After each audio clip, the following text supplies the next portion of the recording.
Slayer, you're gonna drink a LaCroix? What are you doing? You're gonna have weird LaCroix burps. You have weird LaCroix burps? Hey, She Slayers, and welcome to another episode of She Slays the Day podcast. I am your host, Dr. Lauryn Brunswick, and my guest today is Kirby, and he's drinking a LaCroix. I drink a LaCroix most times I'm on. No, you do not. You have not. I feel like we have mentioned a couple times. Because, like 50 episodes ago, you were drinking one during a podcast, and I was like, are you an idiot?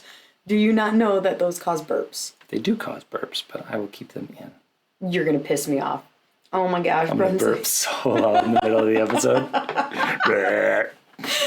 Oh my gosh. Okay. Well, today's episode, and this is why I'm especially worried, is because today's episode is probably the least helpful I will be on of all the episodes that have been recorded so far. Yeah, I it is agree on with that. Search engine optimization. Which I thought you were going to do a bit where you were going to say SEO and then make up funny things for it. Have you thought of funny things? No, I haven't. But not to be confused with search engine marketing, which I learned 5 seconds ago is a different thing. But don't worry, Kirby will tell you, and he'll try not to burp in the middle of his explanation. No promises. Okay, so before that, real important stuff. Oh, besides, every time I say real now, I think of Instagram. Besides the fact that I freaking hate Instagram so much. So much. Why are they just still the worst? I want to, like, reach out every time that they're like, oh, we're frustrated because we're still not TikTok. And I just want to be like, I have an idea. I know why. Your platform in editing is terrible. Well, buy my Reels course, by the way. Just kidding. It's not for sale right now. I think that's the thing that people overlook, and it just goes to show you you're so used to everything working so great, and then you critique like the features of a thing, but it's really hard to build good working technology. Instagram. I know, they're one of the biggest corporations in the world, so they should be able to throw the resources at it. But the fact that they can't shows you how hard of a technical problem some things can be. Video, yeah. I mean, it's just, and it always happens in rendering, where you're like, all right, I made this reel, and then I do recommend you download your reels before you post them. So like you've made it, you put all your words on it, it looks great. Download it first. But today just randomly they took that feature away from me. So I was like, well, here's a hope and pray. And then I posted it and it messed up all my words. Have you heard the same thing from people with like fancy new iPhones? Because we have like kind of older, less powerful phones. Are you saying that I get a new phone? I would love a new phone. The Pixel 6 is coming out this fall, which is what I was going to hold off for, and it's going to be more powerful, but not nearly still as powerful as like top of the line Samsung or iPhones. Because Morgan the other day we were making a reel at the clinic, and when we set the timer, it just like cut off the first part of the thing, and it didn't make sense, and it was on her iPhone. It was on her, okay. I just wondered if it was underlying technology. But if that means I don't get a new phone, then yes, it's all about my old phone. No, that wasn't even what I was going to say. So our family has been obsessed with Luca lately. Is it a Netflix or Disney? It's Disney. Disney. It's on Disney Plus. Ty, I think, said we were telling her she had to go to bed and there was only 20 minutes left. We said, you can watch it in the morning. And she said, good, I need to finish my 5th time. Yeah. And I think it's been probably a week and 2 weeks since we first watched it. So before we watched it for the first time, my sister, Kendra, shout out Kendra. I actually don't know if she listens, but my mom does, and my mom will be really happy that I mentioned my sister. She said like, this is apparently Disney's first openly gay character. And I wanted to be like, shut up, Kendra, you don't know. Because she's like that, what is it, Gen Z? Well, I think she's technically millennial. But she's like, she's a hairstylist and like, or cosmetologist or, and she lives in a city and, so she's very like into like, so I was like, oh, shut up. It is not. But I will say. After watching it. What is your opinion? I think so. I think it's one of those things. Well, I would disagree on the word openly. Yeah, openly. That was when you said openly. He's not kissing. No, well, and they're not addressing it. But here's my theory, though, is a lot of Disney, and especially for the age group that it's made for, can't really get into sexuality. because of, it's like children. It's a children's movie about children for children. Right. So they never address that whole Snow White being like kissed in the sleep. That's not okay. Like they just don't address a lot of that stuff. Was just because it was in the 40s or whatever. Yeah, both. I think both. Two sleeping women who did not consent to kissing. Yeah. No, so I don't think Disney can like go out and necessarily have that character, but I think they want to show support to that community, which I applaud that. So I think they did what Disney does, which is get a feeling or a message across through symbolism, and you get the vibe. Like my a story gut about said, coming out. Basically, that if you haven't seen Luca, like we are saying that it would be symbolism and support in the process of coming out to your family. Yeah. And the potential rejection you would get from society. Yeah, and the idea is like breaking away from your parents, you find that you are capable of being a different person, or that you are a different person. You find a supportive group of people who let you be that person, but you're afraid to be that person around your parents.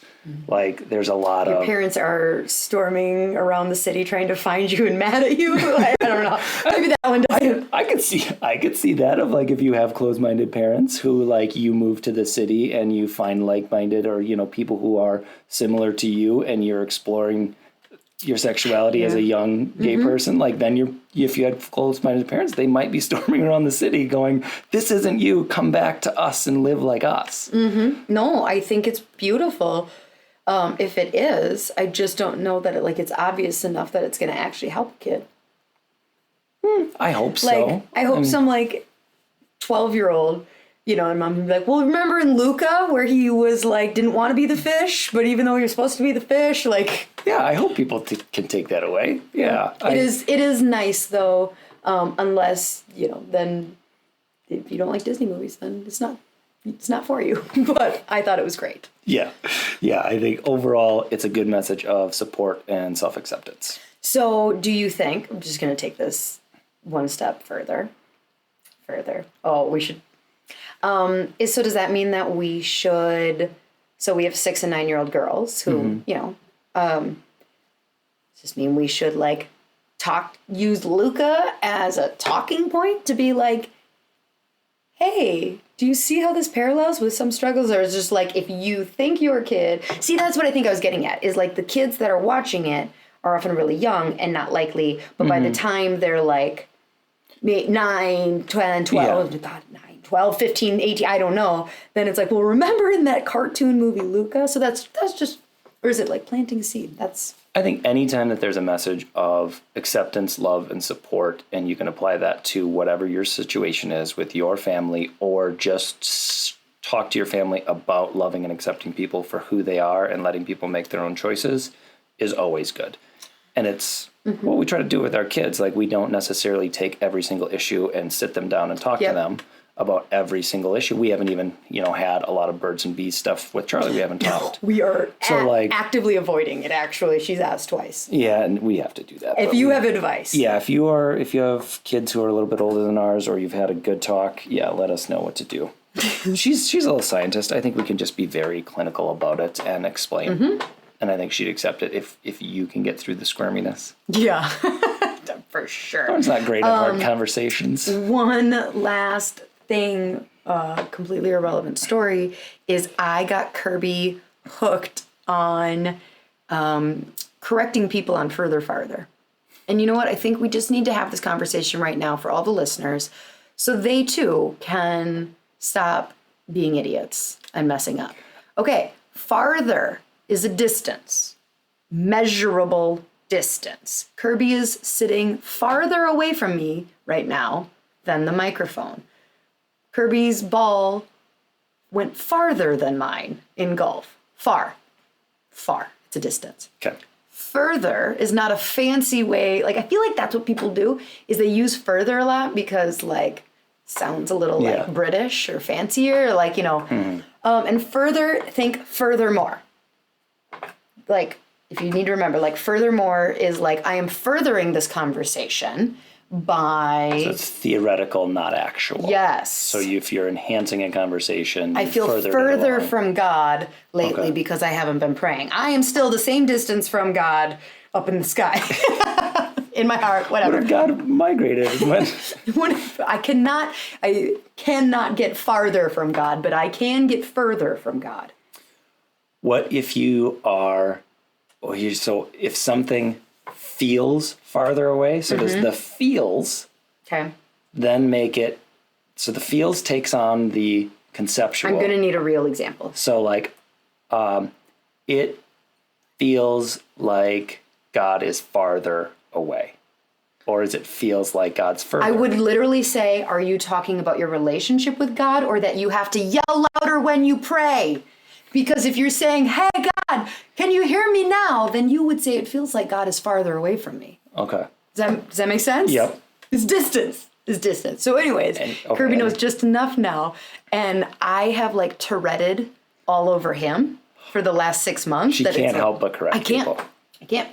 And so now you've started doing it too, but it's really rude when you do it to someone not your spouse. No, the thing is, I don't do it. What I tell you the stories is I almost corrected someone, but then I thought, I don't want to be that asshole who corrects people while they're talking. Well, it's not like I'm trying to be an asshole. It's Tourette's. I mean, I shouldn't use that because they don't actually have Tourette's, but it's a lack of filter. Mm-hmm. It's a lack of just like, it is because I will literally interrupt them. Like immediately. Or you just say it under your breath, like, or they'll finish saying a sentence and then you'll go farther, but. Yeah. Mm-hmm. Mm-hmm. Well, I have accidentally done ruder things. True. So, all right. On that note, now you all know, please start using further and farther correctly and don't actually correct people because it's rude. And go watch Luca. Yeah, it's a good movie. I enjoyed it. Okay. Listener highlight. Sounds good. Then prayer, then question. Okay. Or, I mean, that sounds good to me. Go. Okay, so this listener highlight is from Karen Quinn. I think she's from Canada. Because every time I post something about stupid Canadians and their COVID bullshit, she's alright on it. Okay, so it says, listening to your most recent episode, and it's fire emoji. I reimagined my practice a few years ago to move towards a more boutique style, and it was the best move for me. This episode is inspiring me to continue to reimagine what's possible and strive for further flow. I didn't That's amazing. It is further. Mm-hmm. Yes. Good job. Karen, we're proud of you. Really proud of you. You ask such great questions and create such great energy in all of your content. Thank you so much, Karen. And Karen, just in case you were wondering, I think her and I have talked about this. Like, she's made a joke. Like, she's young. She is not old. But she got named Karen. Yeah, I don't know many young Karens. I don't know many Karens in general. Oh, I know a ton of Karens. Well, you have a lot of patience. No, I mean, like, there's a lot of Karens out there. There's a lot of Karens out there. Someone said the other day, Jessica is the name for a young... Our associate Jess said, oh, well, guess what the new Karen is? Jessica. It sounds fun to say, like, oh, okay, Jessica. Mm-hmm. Yeah, that's fun. Mm-hmm. I like that. Yep. So, anyways. Prayer then question? Prayer then question. All right. Dear God, thank you for bringing us together again to talk, to hopefully lend wisdom or at least further the conversation around how to get our business seen. Help us to always remember that in all these things, the goal is to help people. So it's okay to invest. It's okay to go after people, especially in this great profession that ultimately leads to healing and connection with you. Give us wisdom and everyone listening, because it's hard. Business is hard, and there's so many different ways to spend time and energy and money. Help us to really get to know ourselves, to know our business, and understand where to allocate those funds and energies. In your name we pray. Amen. Amen. Okay. Question? No, I will say that what I will add, not to your prayer, but just kind of the preface, or I don't know, before we get into talking, every time I talk about social media or stuff like this, I'm trying to be very, like, call out the elephant that, like, if you are doing anything with search engine optimization, great job. Mm-hmm. Great job. And, like, there's always more you can be doing. Like, well, you know, we've been doing this 10 and a half years and we just were like kind of went to the next level. And so we're in the process of learning the next level. And that's a good caveat before we get into anything too, is like, I am not an expert on this. I'm mostly self-taught, but there's so many great resources that I'm kind of learning as I go. And it's a bit of do as I say, not as I do, because I'm in the process of fixing mistakes on our website. That as I'm learning and as I was researching a little bit more for this episode, I'll go like, oh yeah, we got to do that too. We got to do that too. But it's a little bit to what I was talking about in the prayer is, you know, there's only so much time, so much energy, so much money. Where should it go? Mm-hmm. So we'll get into that though. Yes. As we go. So go ahead and read the question. I don't know her actual real name. I just have her Instagram thing. So this question comes from Fit for Fashion on Instagram, and it says, "Hi, Lauryn." Wait a minute. Fit for Fashion? FIIT. Do you know that I have thought that said Fit Fat Fashion for... Fit Fat Fashion? No, Yeah. it's Fit For. It's Fit for Fashion. But it's got 2 I's in it at the beginning, because I'm assuming they couldn't get the initial one. Yeah, I thought it was Fit Fat. Fat? Not that she's fat. But it'd be okay if she was. But, like, I don't know. My reading comprehension was like, I have seen that and filled in other words. Interesting. Okay, anyways, go ahead. Keep going. Hi, Lauryn. I was thinking of someone who could give me an honest opinion about marketing as a new practice owner and just thought you might be the one to help me. I'm opening a practice summer, and I'm going through a lot of back and forth with how much should I spend on website and SEO. The website is a no-brainer, and we're going to pay for it. But we've gotten quotes like $900 to $1,500 for monthly SEO, and for a newbie that has high overhead. What advice could you give me? Is SEO even that important to put so much of my startup money into? Yes. I love it. Okay. Not yes to the question. Yes. Thank you for the question. Yes. I love that she wrote in a question. Okay. Yeah. I thought you were like saying, yes, SEO is worth it. Yes. I have no freaking ideas. I think it's funny. Like, you know what? I thought I'd ask you. Do you listen to this podcast? No, I'm just joking. I'm very opinionated, so I could see where people would think I would do a podcast on iguanas. They're terrifying. That. Yeah. Oh, go to Costa Rica. Holy crap. And they're like super confident, and it seems like they own the place, and you're like, They do. I moved. Like, I wasn't gonna. I will, but I am also the type of person who, if you've ever like seen me run around on Lakeshore, like if there's a goose on one side, I will cross the street and like run on the wrong side of the street and like risk my life being hit by a car coming from behind me because I don't want to come within 10 feet of the goose. It's a good idea. Geese can be aggressive. Iguanas are even worse. Okay, so give credit to Melissa Brettingen. I don't know how to pronounce her last name. Yeah, I don't either. I talked with her last week kind of about our website, and she taught me some of the stuff that I'm going to kind of share too. And I think we should have her on at some point for a search engine marketing conversation. Ooh, that would be fun. Because I think she knows a lot about advertising with Google for like keywords and when people are searching and you buy an ad.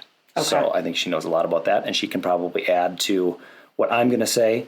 Mm-hmm. Once again, for like background, I have built our website in a couple different versions. I've built a few other websites. I am not a full-on IT professional. No, he's not. So I'm just kind of going from our experience and what I know from reading some books and such, and just a general overall business philosophy. Mm-hmm. So we can give you our opinion. That's why she asked. She asked for our opinion. Yep. Everyone's case is always a little bit different, but you'll get our opinion in this show. But yeah. Okay. Excellent. And it's tricky. I think one of the hard things when you address any of these questions is depending on who you're talking to, people will just tell you whatever. It's worth it. Yeah. Whatever their expertise because is. Some people might go, so 3 to 4 hours to water brand new landscaping for the next couple weeks, and I could do that, or I could pay $6,900 for irrigation. Some people might go, you should clearly just pay for irrigation. And other people like Kirby Brunswick, who has the genetics of farmer goes, $7,000? No, my time ain't worth shit. I will spend 3 to 4 hours a day watering. For the next, 2 to 3 weeks? Yeah. Yeah, so we got that going on in our lives. Just in case you were wondering what Kirby's been doing the last week. And it's so funny because our clinic has these big, huge, giant glass doors where I'm adjusting, and the lawn in front of it is where all the new seed is. And so Kirby, I just get to watch Kirby for hours moving the sprinkler every 7 minutes. Just like, people are like, is that your lawn boy? And I'm like, it is. It's my lawn boy. Okay, back to... Okay. Don't get off topic. So with this, the way I kind of wanted to structure the talk is just go through 5 common mistakes that you might be making when it comes to SEO.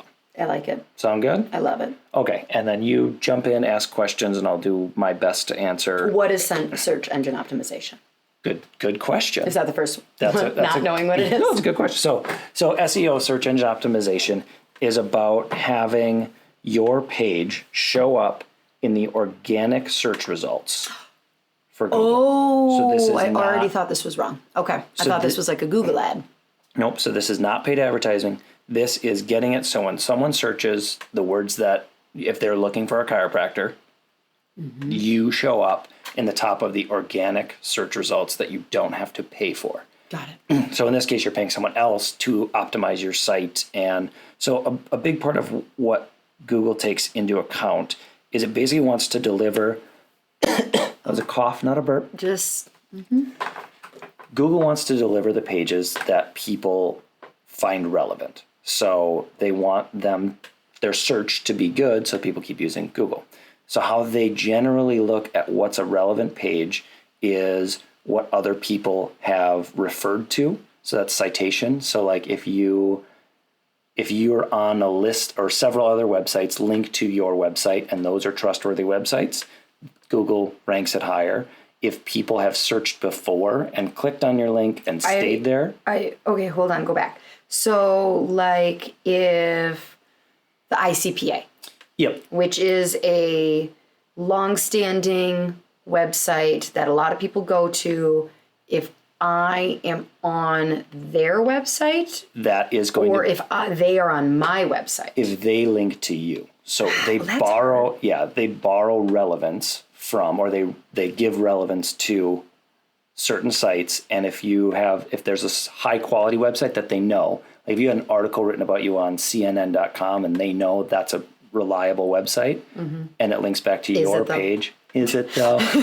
No, just you get what I'm saying though. Or like I'm trying to, but the ICPA would be another one of like, if they know that people searching for chiropractors and you have a link from the ICPA to your website, then they go, okay, well, we'll borrow some of the... But we do, don't we? Because I'm listed in their directory. Yep, so that's helpful. And they also are taking into account like actual behavior. So like if someone searched chiropractor near me and they clicked on your website and they happen to stay there because they have cookies in everyone's browser so they can follow their behavior.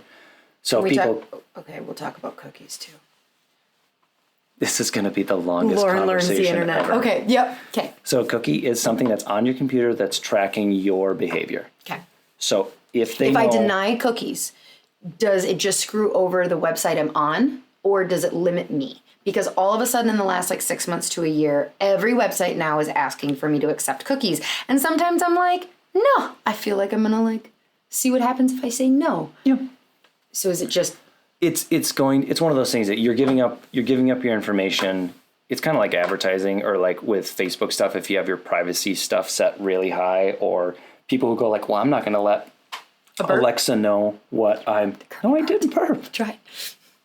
I'm not going to let Alexa know what I'm saying in my house because I don't want her to know. Like, yep, your privacy is fine, but also the algorithm isn't going to know you as well. Me. Yeah. So you're not going to get as good a results. Okay, you can go back to where you were talking about originally. Okay, so search engine optimization is partially like what sites link to you.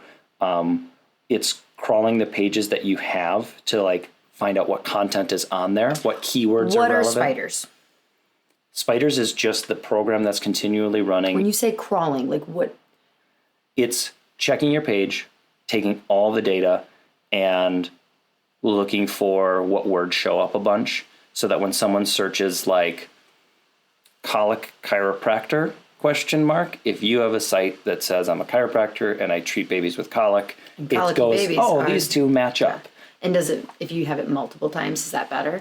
Yeah, as long as it's relevant, because I think no one knows like the absolute algorithm, but I think the algorithm has like readability in part of it too. So like you wouldn't just want a page that just says colic chiropractor, colic chiropractor over and over and over again. It wouldn't help.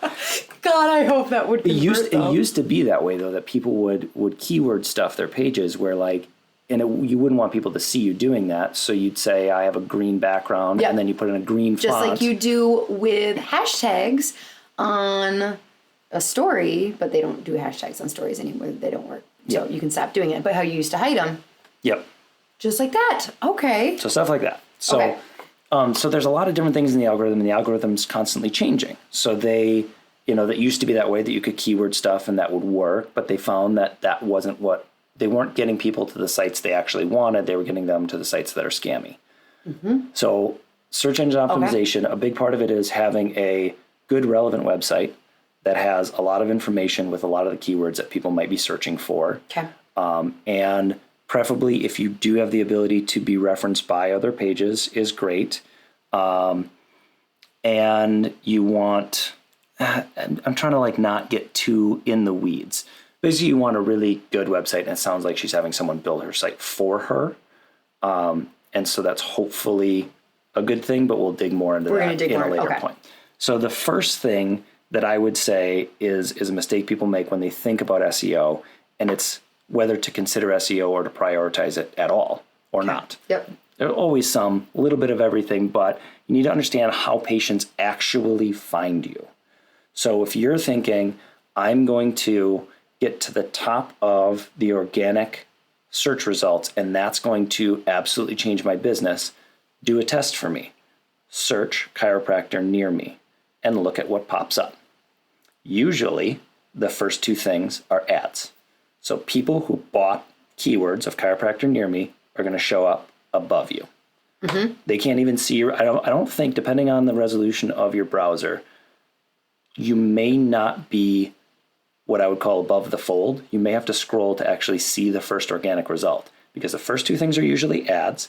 Then the next thing is like a little Google Maps like search box that shows you like the top 3 for local search results. And that's based not organic. Yeah, that's organic. And that's based not on website, but based on your Google My Business profile. So those are the things, and usually that's ranked by relevance and reviews. So right now, and this gets into the conversation of, we haven't invested a lot in SEO, and right now if you search chiropractor near me in Rice Lake, Wisconsin, we don't show up in the top 5 organic results. But we show hold on. I knew you were going to get mad when I told you that. So we show up as the ad above the map. Then when you get on the map, we show up first. I think both of our clinics actually show up first, and then one other chiropractor in Rice Lake. And we have 115 5-star reviews on Google, and then the next person down has 8. So we don't show up in those top 5 of the organic results that show up below, but they've already seen us twice before they even get to those. Because other people. It's not important. You'll tell me after the podcast. Well, no, it's part of what we're talking about. So some of the sites, that show up have, and there's a lot of different SEO. So not other chiropractors around here. Yeah, other chiropractors around here. How? How is it possible? Half of them don't even have a website, Kirby. Well, a couple of them have good websites, and you can see what they did. They've named pages chiropractor near me Rice Lake. So like when people get there, it's an about page on them. You're going to change this though, right? Yeah. Okay. Yeah. Thank you. Because we invest for Lauryn's vanity, not actual business results. It's funny because it's true. Okay. So that's what I'm saying is, when you think even in search, so this is just talking about in search, when you search chiropractor near me, ads are going to probably pop up before you, and then the map. And think about your own behavior. If you were going to say find a mechanic. I'll click on the map. I'm going to click on the map, and I'm going to look at the reviews. That's the first thing I'm going to do. And then from there, the best one with the most reviews, I might click on their website. And then see if I can book. So you might have the best SEO possible, and at the very top of the organic search results, and you might have someone eating your lunch because they're willing to spend more, or they have a ton of reviews. So you may want to spend more of your time building up your Google My Business profile, and getting reviews. Another thing is, depending on your community, around here, Yelp's not big. Almost no one uses Yelp around here. But like if you're in a big city and people have Yelp reviews of chiropractors, it may be that you need to build up your Yelp thing. I could go on a huge tangent on Yelp. Don't even get Kirby started about Yelp. Huge scam, and they will bury your good reviews and show your bad ones unless you advertise with them. I hate Yelp so much. I have not talked to a single small business that has said they like Yelp. Yeah. I think Yelp, I can't believe they still even exist. I don't think people use it. Well, and that's the thing is Google has invested a ton in the Google My Business platform, and I think it's more trustworthy. Yeah, because it's based on reviews. Yeah, and they show the reviews is the big thing. And then the other part is even offline. Think about if you need to understand your business of, I know she said she's starting out, but talk to other chiropractors and see how you plan on getting patients and if you have a very specific audience. So if, for us, I think we're 70% referral. So if we were going to spend a bunch of money and we know referrals get better patients that stick around longer, that come in trusting us, and they have a pre-understanding of what kind of clinic we are, that might be a better investment to get more referrals, to run referral, campaigns, or to have giveaways for suggesting people come in. Those might be a better way to spend your money versus SEO. So you kind of need to understand how your business is going to run. If you have $1,500, should it be on referrals? Should it be working on getting reviews? Should it be connecting with a community organization? Are you that at has some point exactly going to say how much we spend on SEO? Yeah, is that it's just me doing it, so none, zero. Oh, because these aren't ads. These aren't ads. This is just website design and backlinks, and people are just like, Jesus, Lauryn, get with the picture. Oh, so this would be okay. Yep. So that's all good things to consider. That's the first kind of common mistake. A month? She said $900 to $1,500 a month. Yeah. So I mean, I could see like being like, all right, I'm going to do $1,000 or even $1,500 to help get it set up. Yeah. But. So that's kind of gets to the next point of the next mistake is not thinking about SEO at all. Just kind of, you build a website or you hire someone to build a website and you just hope Google will find it and it will understand it and it'll be good because you have a pretty site. So much of what SEO professionals do, and I don't know everything they do, but a big part of what I've read and what I've seen is they talk about making your site friendly to Google and friendly to the keywords that people are going to search. So, she said she's paying for a site. So much of her SEO work might be done in the site building itself. So if they're a good website builder, they're going to talk to you about page titles. They're going to talk to you about having the right content. And one thing that I will say, I don't want to throw shade at any specific companies, but I would watch out for certain chiropractic or any kind of marketing thing that says like, oh, we have turnkey solutions for chiropractors, because Google does not love duplicate content, or even if they do, you don't want to accidentally show up in a list of someone searching chiropractor near me. And if they just build cookie cutter sites for chiropractors and you have Blue Hills Chiropractic, ours, and it says like the first lines under it, are the exact same as the next chiropractor down, that looks cheesy as shit. And it looks like you went to a website mill, which is what you did. So those are things to look out for in web designers. But a good web designer will walk you through thinking about what the customer experience is going to be, what people might search for. So you don't want to get too in your head of like, you're thinking of subluxations and certain therapies that have fancy names, but that's not what people are going to search for. They're not chiropractors, they're people. So you want, the biggest one's going to be chiropractor near me, or chiropractor, the name of the town you're in, or if they actually know about, if you have a specialty like us, pediatric chiropractic. How'd you get around the whole breach thing? Because as I'm thinking, so we just, I got an email from our malpractice being like, hey, just so you know, like you have to like clean up some of your language. I don't even know what the hell it said on the website. But like that, I get it. Genome has instilled in all of us that you don't. Webster does not turn breech babies. Okay, cool. But like, you still have the word breech somewhere on our website, right? Yeah, we have a whole page for breech, and we say that we practice Webster technique and that it relaxes the ligaments of the uterus. Okay. And some patients have reported. But as long as it has, okay, I didn't know if like you scrubbed even the word breach from it, because I'm like, well, that's what they're going to be searching. Mm-hmm. So you got to think about what you treat and what people are going to be searching for, and those things will help people find your page, and when they find your page, that it'll actually be relevant to them. Mm-hmm. And a good web designer will talk to you about that it's not just about keyword stuffing, it's about actually having good content that engages people. Mm-hmm. The other side of SEO, all the stuff that they probably are doing is like figuring out how to do backlinks. That's the other page referring to you. I don't know that side well enough to really comment on that. I'm guessing that's where they make a lot of their money. But I don't know if it's worth $1,500 a month. That's a big thing. And that kind of gets into the next. So if she asks, so that's good to know that if somebody were to ask someone who they're looking at hiring to do SEO, if they go like, well, we provide backlinking, like now they know what that means. Yeah. And then like, would it be appropriate to be like on what websites? Yeah, you can ask them where and how you're going to do it and who's going to write the content. And is it content that's new or different? Like if you're just going to other people's blog pages and going in the comments section and saying like, great idea, you should also check out my business, which happens to us all the time. That's trying to create a link back to your site. That's why people do that. That's why they do it. Yeah, and it's annoying as shit and no one cares. But it might increase your SEO because you're, oh my gosh. Yeah.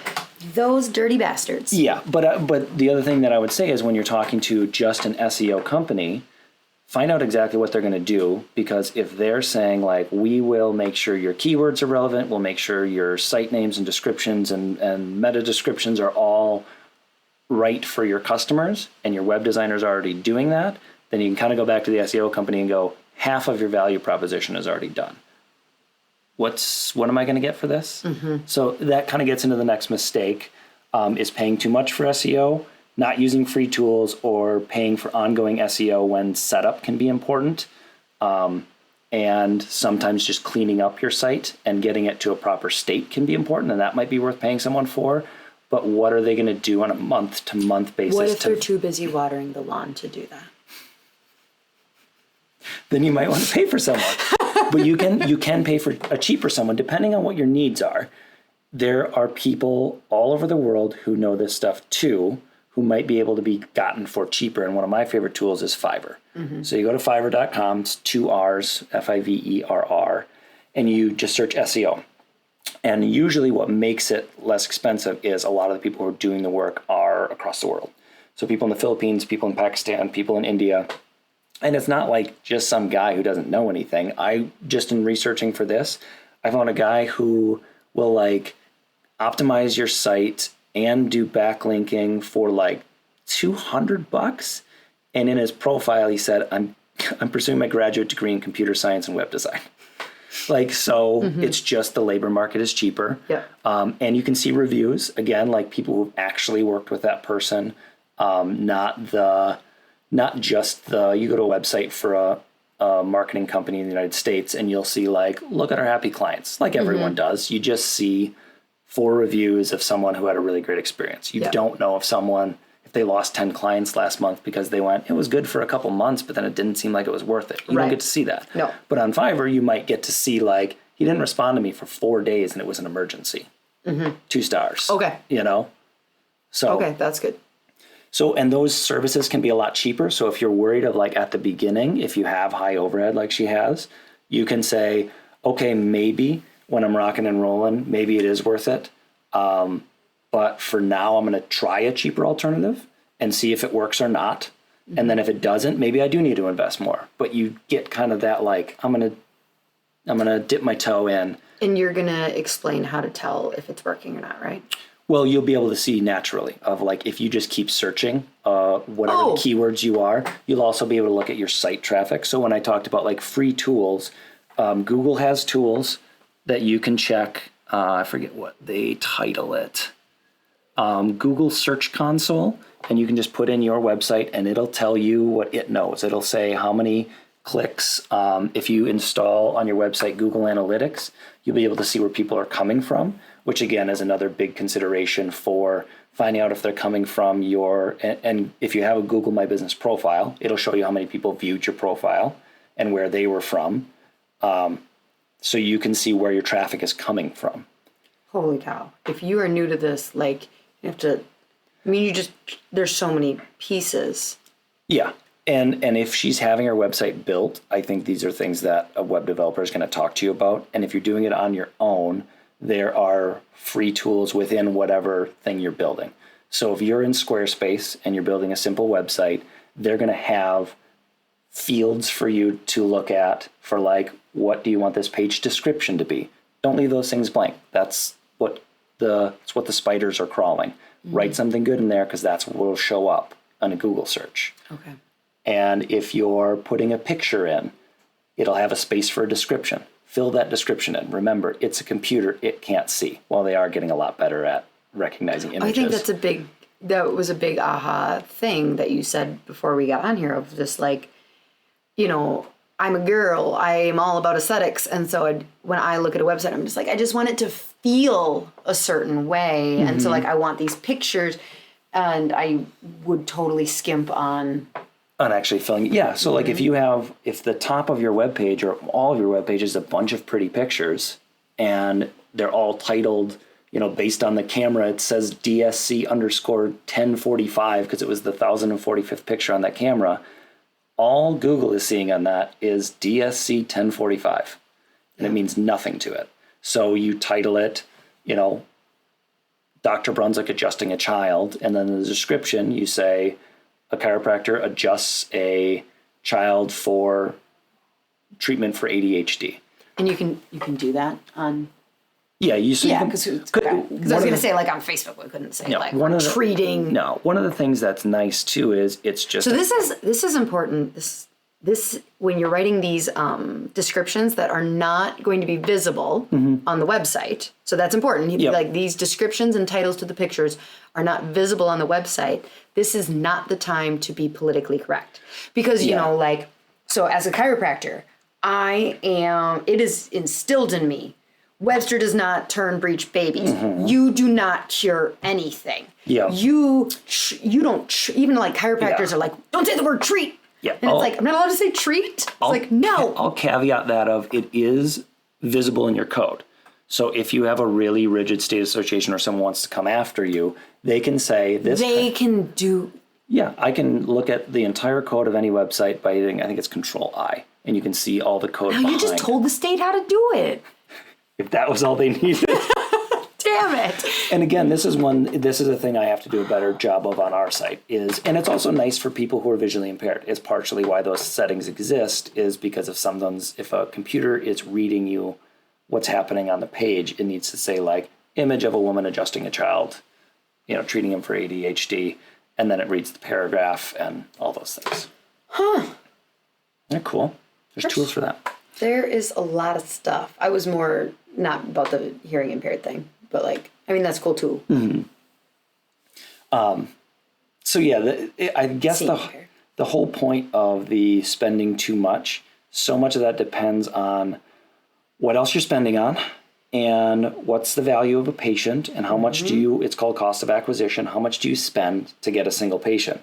So now maybe $1,500 a month isn't bad if that's your only marketing spend and all your eggs are in that basket and you have high value patients. I would not recommend that, though. Everyone's got their own calculus, but yeah, off the top of my head, $1,500 a month sounds very expensive, and I don't know if you're going to get the return you would if you did more stuff with referrals or buying keywords. That's search engine marketing. Yeah. Right. So, spending $1,500 a month total is not ridiculous at all, but it's just like, you might need to do some Google, some review stuff. Yeah. Yeah. So if you got to do all those things, where do you spread your money around? Mm-hmm. And it kind of melds into the next point of, you need to. What point number is this? 4. Okay. A mistake a lot of people make is they don't define success properly. So they focus on. You said a mouthful there. Yeah, I'm not talking philosophical. Yes, I could talk about this, but you're not talking about it. But in a business sense, if you're talking about SEO, you are defining it as, like, just showing up first or a traffic number, like a number of people, amount of people come to your site. So it's kind of like when you talk about size of your practice and like patient visits. We could have 1,000 people a month or a week easy if we were giving away free adjustments or giving away for $2. So like we could have 1,000 people. Are we making any money, and are they quality people is the thing. So with traffic, it's if you say I want 5,000 visitors a month to my site, well, where are they coming from? If you're getting a ton of people to your site, and especially if it's these people who are like, yeah, give me 15. And these people might be wonderful, but like if somebody's like, yeah, for $1,500, here's what you're gonna get. You're gonna get me commenting. Yeah. Great point, bro. Go check out this website and a bunch of robots coming to your site. Yeah, so you could get a bunch of robots, you could get a bunch of people from a different part of the country or a different part of the world visiting your site, and you have a brick and mortar business. So everything... It's kind of like paying for followers. Yep, it's that of like, and you've talked about it with social media with brick and mortar businesses too, is you don't necessarily want a ton of followers because you want to actually convert them. And you're not going to convert them if they live in Wichita and you're in Portland. So you need that local focus, which a lot of Google My Business is about. I think SEO can get localized, and I'm sure the experts are yelling at their phones right now going, this guy doesn't know what he's talking about. I agree with you. I don't fully know what I'm talking about, but I have enough knowledge to be dangerous. Go listen to an SEO podcast. She asked us. But that local focus is a thing. Yeah. So, and so it's not just getting local people onto your site, but it's also conversion, which again goes a lot back to site design. And what's your flow for getting someone who's looking at your website to get into your office? So do you have a system that allows them to schedule or request scheduling online, or are they just staring at your website and then having to call your office? And then how exactly do you track that? I don't want people to schedule off my website. I know. We have a specific thing with that, but they can request. That's a request an appointment. They can request an appointment. And there... We're learning that, and in talking to Melissa, I'm learning more of like how we can potentially track that. So talking to your web designer and making sure that they understand your goal is to not only get people to the site, but to get them to actually convert, and then ideally having a good way of tracking that. That's going to be important whether you're buying keywords or just doing SEO. But you could pay someone $1,500 for SEO and even get quality results. Say you have 2,000 people come to your page every month, and they're exactly who you want, and they find you, but then you don't have a way to actually convert them, or you make them just call, and then you don't have a way to track them. You don't know if it's worth the investment or not. So you want to be able to track it, and you want to have your site designed so you can convert people just from lookers to patients. Okay. Ready for the last one? So you got to make sure with the person, like, there's so many questions that I feel like you don't need to understand the answer to, but you need, like, people will walk away having questions for the person who's building their site or the person who built their site of like, hey, just checking, like, do you have a way to track or like flow, like those are... Yeah, I mean, it's with all of marketing, you ideally, and sometimes you just can't. Some things are just exposure thing, but with a website, there should be tools that you can attempt to track where people are coming from, where they're going on your site. Again, free tool, Google Analytics. You install it on your site. It sees everything that happens. You can look at behavior flows. You can find out what people who come into your homepage do. Do they then usually click on conditions, and then from conditions they go to request an appointment, or do they get to the conditions page and drop off? I wonder what the most common thing is. What people come to ours for? Yeah. I think the most common is the homepage, because I think a lot of our traffic comes from map searches, and then they click website, and website goes to our homepage. But then off the top of my head, I don't know where they go next, but we can look that up right after we're done with this. Okay. So understanding that, and a lot of that is just the tools that are free but built into your website that you can go look at. Got it. But not necessarily built into your website. You have to install them, but they make it pretty easy. Okay. The last one is understanding that SEO is usually a long game. So the mistake of going like, well, I paid someone to optimize, or I, read a blog and they told me the 5 steps. I, put my keywords on every page. I put my descriptions good. I submitted my site to Google for a sitemap or whatever. And then I checked the next day and nothing happened. The algorithm takes a while to update. So you can do all the right things, but you may not see results for months. So you kind of have to be patient and keep at it.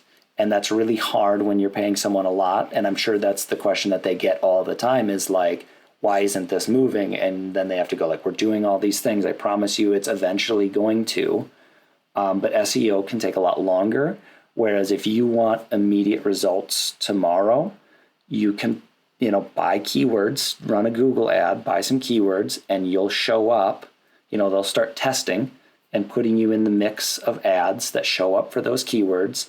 And then they can tell you whether your ad is performing or not. If people click through, and then again, you want to have metrics set up for what's a conversion. But Google wants results. So with their keyword advertising, if you have a good ad and people click and then they stay on your site, they go, oh, that's a good ad. That's a high quality one. So it gets shown more. I mean, there's bidding, but even within the bidding, there's... So yeah, so if you're talking SEO and you're just starting out, it might be the play, but it might be a longer play than if you're opening your doors and going, I need patience here, next week, buying some keywords, doing some Facebook ads, doing an event in your community, actually connecting with real people may be a better use of your money if you need people now, because then that can kind of play it. You may buy ads or do local marketing stuff to get people in so that you have patience, so that you can get good reviews, which we talked about is potentially a more successful way than just SEO. So you get those reviews to build up your reputation. Might be a more prudent play if you're strapped for cash. Yep. And even if you're not strapped for cash, just understanding that paying a lot for SEO might absolutely be worth it, but it might not happen quickly. Yeah, I feel like a big old dummy. I had no idea this whole ads, then Google, which is different than... You need to have a local profile that does link to your website, so that's great. That's so interesting. Yeah. Okay. This was a little overwhelming. I'm not going to lie. Oh, it's a lot. I mean, it's one of those things that I'm trying not to go down rabbit holes. And for everything that I just said, I'm not going to say a novice, but people who are web designers and SEO, full-time marketers for big businesses are going, this guy is an idiot. So all these things. None of those people listen to our podcast. It's okay. And if they do, they have said this chick is an idiot for a long time. So now they're just going, this chick who's an idiot is married to an idiot. Couple of idiots. Just a couple of idiots with a podcast. That's got to be the name of a podcast, right? Couple of it. Oh, maybe we should start another podcast. Totally. Just how Rachel and Dave Hollis, she had hers and then they had a relationship podcast. Yeah, that worked out well. All right, we won't get another podcast. Oh God, gives me the shivers. All right, well, I think we did good. I think we did a fantastic job showing up for Fit Fat Fashion. Fit for Fit. I really hope this did help. If nothing else, give questions that you can bring to your paid experts and go, how much of this are you doing already? Can you do more? Or at least able to evaluate the proposals you're getting. And Melissa Bredingen is potentially going to start she's the wife of a chiropractor. Okay. And she is thinking about doing this consulting for other chiropractors. Stalk her, and then when she starts a business, go pay for her time for sure. Because she was great to talk about. She talked a ton about web design with me for our site. I have a ton of new things that I have to do. She talked about. But he's too busy watering the lawn. Too busy watering the lawn. So no, she's a great follow, a good person. So hopefully this was helpful, and Yep, if it was helpful, I would love, love, love if you screenshotted and posted something on Instagram or on Facebook. I'll make sure if you do that, I will tag Melissa in on it too, so she gets that credit for helping us out. Blue Hills Chiropractic, just trying to get to the top of the... Damn it, Kirby. I'm so pissed. As soon as we're done recording, I'm going to go see who the heck is coming above us. You're not going to be happy. I know who it is. I'm going to be really pissed. And now I'm distracted. And hey, if you haven't written a review yet, I would love to make you a listener highlight. So whether you're listening on Spotify or CastBox or Apple Podcasts or... It's mostly Apple Podcasts. Well, thanks. You didn't have to interrupt. I was just about to leave a review. I was going to say 5-star. You do you, boo. You do whatever you want to do. And until next week, She Slayers. Bye. Bye.